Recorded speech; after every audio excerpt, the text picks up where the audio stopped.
छत्रपती संभाजी महाराज यांच्या जीवनावर आधारित लक्ष्मण उत्तेकर दिग्दर्शित छावा हा चित्रपट 14 फेब्रुवारी रोजी प्रदर्शित झाला।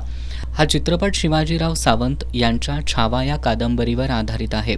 या चित्रपटानं बॉक्स ऑफिसवर मोठं यश संपादन केलंय।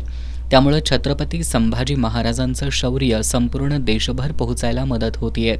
या चित्रपटामुळे अनेकांना छत्रपती संभाजी महाराजांबद्दल अधिक जाणून घेण्याची उत्सुकता लागली आहे। यातूनच हा चित्रपट ज्या छावा कादंबरीवर आधारित आहे त्या छावा कादंबरीबरोबरच छत्रपती संभाजी महाराजांच्या चरित्रावर आधारित पुस्तकांच्या मागणीत कमालीची वाढ झाली आहे। कोल्हापूर शहरातील अनेक पुस्तक विक्रेत्यांना वाचकांच्या या मागणीनुसार पुरवठा करण्यात अडचण जाणवू लागली आहे।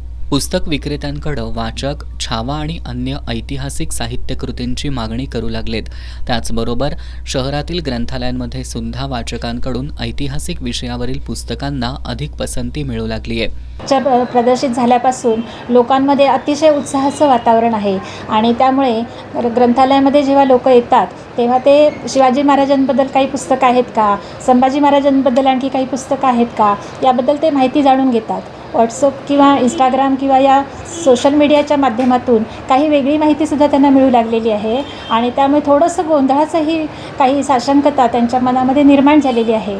त्यामुळे स्वाभाविकच त्यांची पावलं ग्रंथालयाकडे वळतात आणि ग्रंथालयातून अधिकृत माहिती त्यांना मिळते आणि त्यामुळे काही एक आनंदाचं वातावरण, काहीसं गौरवोद्गार त्यांच्या तोंडून आले की आमच्या राजांनी केलेला इतिहास हा पुढच्या पिढ्यांनाही मार्गदर्शक ठरणार आहे आणि म्हणून आम्हाला अजून नवीन नवीन पुस्तकं ग्रंथालयातून मिळावीत ही त्यांची मागणी आहे।